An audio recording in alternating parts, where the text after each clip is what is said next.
पायल एक खुले मिजाज की जिंदा दिल लड़की होती है जिसे उसके पापा ने फुल्ली सेल्फ इंडिपेंडेंट बनने के लिए सब कुछ सिखाया हुआ होता है। एक शाम पायल अपनी बाइक पर सीटी बजाते हुए कॉलेज से घर वापस पहुंचती है, जिसे देखते ही उसकी मम्मी गुस्से में पूरा घर सिर पर उठा लेती है। आ गई महारानी, बहुत बोलते थे मैं अपनी बेटी को सब कुछ सिखाकर दुनिया में मजबूती से खड़े रहना सिखाऊंगा, साथ में बेटी को लफंडर बनना भी सिखा दिया, ये नहीं बताया। क्या हुआ? आज ये कुकर इतनी सीटियां क्यों मार रहा है? सीटी? सारी फसाद की जड़ तेरी वो बाइक और सीटी है, उन्हीं से लड़के छेड़ती है ना तू। हाँ, ये तो गलत है, मुझे बताए बिना ही लड़का छेड़ दिया। हाय तौबा, ये कैसा पति और बेटी मिले हैं मुझे। अरे मम्मी यार, तुम ओवर एक्टिंग बंद करो, और मैंने कोई लड़का नहीं छेड़ा पापा।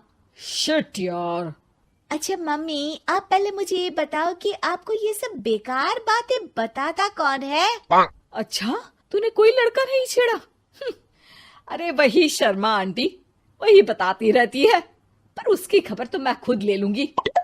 अच्छा मेरी प्यारी बेटी, थक गई होगी ना, जाकर आराम कर बेटा। अचानक मम्मी को गर्म से नरम होते देख के पायल और उसके पापा कंफ्यूजन में एक दूसरे को देखने लगते हैं। आंखों से कुछ इशारे होते हैं और पायल वहां से चुपचाप चली जाती है। जिसके बाद रात को घर में सबके सोने के बाद दोनों पापा बेटी छत पर मिलते हैं। क्या खबर लाए हो? अरे तुम्हारी मम्मी तो हमसे भी तेज निकली, कोई खबर नहीं मिली। क्या यार पापा, पता नहीं अब मेरी मदर इंडिया कौन सा बम फोड़ेंगी। इसी के साथ दोनों अपने कमरे में वापस जाकर सो जाते हैं। अगली सुबह पायल जैसे ही कॉलेज जाने के लिए तैयार होकर कमरे से बाहर निकलती है तो उसकी मम्मी उसे लड़के वालों के सामने ले जाकर खड़ा कर देती है। जी, ये है मेरी बेटी पायल, थोड़ी चंचल है लेकिन बहुत नेक दिल और होशियार है। देखते ही देखते कुछ घंटों में पायल और शुभम का रिश्ता पक्का हो जाता है, जिसके कुछ दिनों बाद पायल शादी कर अपने ससुराल पहुंच जाती है।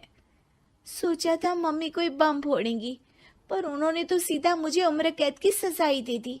बहू, अब उम्र कैद समझो या बम, रहना तो यही है, निभाना यही है, इसलिए छिछोरी हरकतें बंद करनी होगी। है? ये आप क्या बात कर रही हो? मैंने क्या किया? इतने मासूम ना बनो, मुझे तुम्हारे कारनामों के बारे में सब अच्छे से पता है।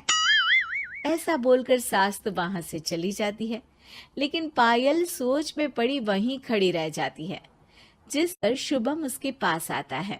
तुम मम्मी की बात का बुरा मत मानना, वो पड़ोस वाली आंटी ने उन्हें तुम्हारी बाइक चलाना, सीटियां बजाते हुए घूमना, बेधड़क सबसे बात करना वगैरह जैसी कुछ बातें बता दी है, जिसे सुनकर उन्हें गुस्सा आ गया है। पर फिक्र मत करना, धीरे धीरे साथ रहने से वो भी ठीक हो जाएंगी। Thanks for your concern, but I don't care. Payal सीधा अपने कमरे में चली जाती है। अगली सुबह कॉलेज जाने के लिए तैयार हो सीटी बजाते हुए कमरे से बाहर निकलती है, जिसे देख सास गुस्से से तिलमिला उठती है। महारानी, शादी के अगले ही दिन ये हीरोइन बनकर कहाँ चल पड़ी? और ये लफंगों की तरह सीटियां बजाना बंद करो, ये हमारा घर है, कोई सड़क नहीं जहाँ तुम आवारागर्दी करती घूमो। मम्मी जी, सीटी बजाने और कंफर्टेबल कपड़े पहनने से लोग कब से आवारा बनने लगे? इसी के साथ सास बहू का युद्ध शुरू होने ही वाला होता है कि शुभम वहां पहुंच जाता है। माँ, उसका कॉलेज है इसलिए ऐसे तैयार हुई है। और पायल, तुम भी माँ को समझने की थोड़ी कोशिश करो ना प्लीज। सिचुएशन संभालकर शुभम और पायल घर से निकल जाते हैं। इसी तरह दिन बीतने लगते हैं, जिससे सास बहू की लड़ाइयों के बीच शुभम पिसता रहता है, लेकिन साथ ही वो दोनों एक दूसरे की आदतों को अपना भी लेती हैं। पर पायल का सीटी बजाना सास को आज भी नागवारा ही होता है। आसमान गिर जाएगा, धरती फट जाएगी, पर इसकी सीटी ना जी ना, कभी बंद नहीं होगी। अरे मम्मी जी, जब आप मेरे कुछ बोले बिना सीटी से ही समझ जाती हो कि मैं क्या बोल रही हूँ, फिर इसे बदलने की क्या जरूरत? यही तो हमारी यूनिकनेस है। पायल की बात से ज्यादा सहमत ना होते हुए भी सास हंस पड़ती है। उसी शाम पूरा परिवार घूमने जाने का प्लान बनाकर घर से निकल जाता है और उनके जाते ही घर में चोर घुस आते हैं और तभी वो सब भी दोबारा घर के अंदर आते हैं बाहर से। क्या यार पायल, एक शाम भी फोन के बिना नहीं रह सकती थी क्या? घर में ही तो फोन है, कहाँ चला जाता? अब जल्दी अंदर जाकर अपना फोन लाओ, मम्मी और मैं यहीं बाहर वेट करते हैं। ज्यादा बोल रहे हो, देखो अब और धीरे काम करूंगी। ऐसा बोलकर पायल घर के अंदर जाती है और बहुत देर तक बाहर निकल कर नहीं आती। अरे ये तो सच में जानबूझकर लेट करने लगी। चल कर देखते हैं ना।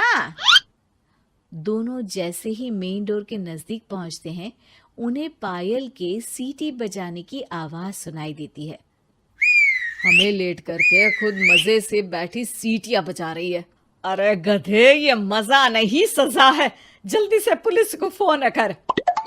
माँ की बातों से कंफ्यूज्ड शुभम उसे देखता ही रहता है। सास खुद ही पुलिस को फोन कर देती है। कुछ देर बाद वो दोनों पुलिस के साथ घर के अंदर जाते हैं तो पायल एक कुर्सी पर बंधी होती है और सास को देखते ही दोबारा सीटी बजाने लगती है। सीटियों की दुकान फिर से शुरू हो गई तू? और क्या इन सबको कह रही है कि चोरा है चोरा है? तुझे कैद किया है, थोड़ा तो तरस खाकर डर हमसे। और प्यार से क्या बोल रहा है इससे? अरे इसके सर पर बंदूक लगा, ठोक दे इसको। अरे चल झूठे, तेरे पास तो हथियार है ही नहीं। सास की बात सुन वहां मौजूद सारे इंसान हैरान रह जाते हैं और पुलिस तुरंत उन चोरों को अरेस्ट कर लेती है। आपको कैसे पता कि इनके पास हथियार नहीं है? अरे सीटी नहीं तो बताया।